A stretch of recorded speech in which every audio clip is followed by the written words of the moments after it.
आतंकवाद के खिलाफ भारत की ओर से जारी जंग में धीरे धीरे दुनिया भर के देश भारत का साथ देने के लिए अपना समर्थन देना शुरू कर दिए हैं और इससे पाकिस्तान की टेंशन बढ़ना लाजमी है। हाल के वक्त में जिस तरह से आतंकवाद के मुद्दे को लेकर पाकिस्तान की पोल खुली है, उसके बाद दुनिया भर के देश भारत के साथ आने लगे हैं।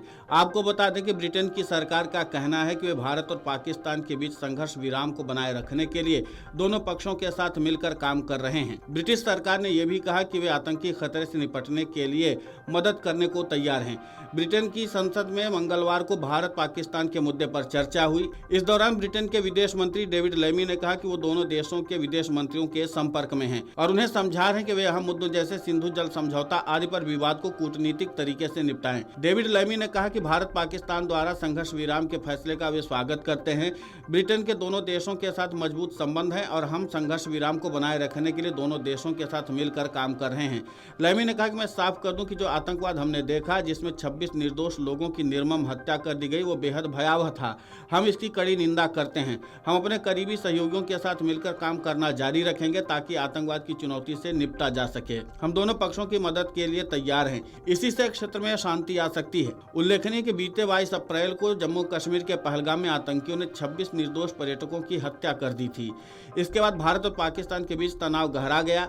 भारत ने हमले के पीछे पाकिस्तान आधारित आतंकी संगठनों को जिम्मेदार ठहराया और इसके जवाब में बीते 6-7 मई की मध्य रात्रि को पाकिस्तान के 9 आतंकी ठिकानों पर हमला बोल दिया। इस हमले में कई आतंकी मारे गए। इससे भारत पाकिस्तान में संघर्ष छिड़ गया और दोनों देश पूर्ण युद्ध के मुहाने पर पहुंच गए। हालांकि बीते 10 मई को दोनों देशों के बीच संघर्ष विराम हो गया। आपको बता दें कि 22 अप्रैल को पहलगाम में हुए आतंकी हमले में कई पर्यटकों को निशाना बनाया गया और इस हमले में 26 निर्दोष लोगों की जान चली गई। हालांकि आतंकवाद के मुद्दे पर सऊदी अरब ने पहलगाम आतंकी हमले की निंदा की और भारत के समर्थन में आवाज उठाई। दोनों पक्षों ने आतंकवाद के सभी रूपों की निंदा की, किसी भी प्रकार के औचित्य या धर्म से जुड़ाव को अस्वीकार किया तथा आतंकवादी बुनियादी ढांचे को नष्ट करने और सीमा पार हमलों को रोकने का आह्वान किया। कई इस्लामिक देशों जैसे यूएई, ईरान, कतर और बांग्लादेश ने भी भारत का समर्थन किया। यूएई और कतर ने भी तनाव कम करने की आवश्यकता पर जोर दिया। साथ ही आतंकवाद के सभी रूपों को दृढ़ता से खारिज किया और इस बात पर जोर दिया कि धार्मिक या अन्य कोई भी औचित्य ऐसे कृत्यों को वैध नहीं ठहरा सकता। ईरान ने दोनों पक्षों से शांति बनाए रखने का आग्रह करते हुए कहा कि नागरिकों को निशाना बनाना और आतंकवाद को एक उदाहरण के रूप में इस्तेमाल करना अनुचित है।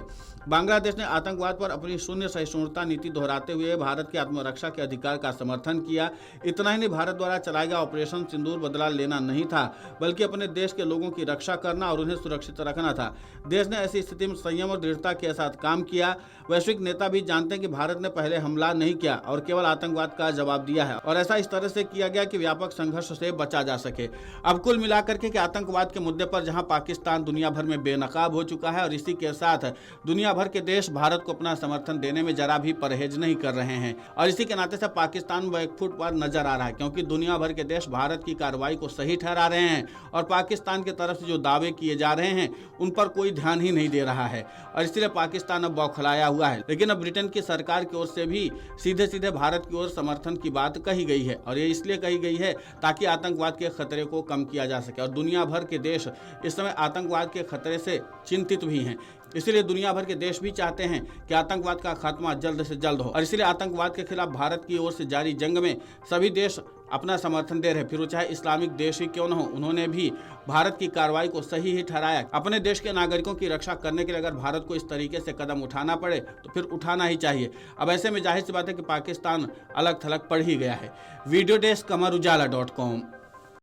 अगर आप ये वीडियो YouTube पर देख रहे हैं तो हमारे चैनल को सब्सक्राइब कर बेल आइकन दबाएं और Facebook पर देख रहे हैं तो हमारे पेज को लाइक करें।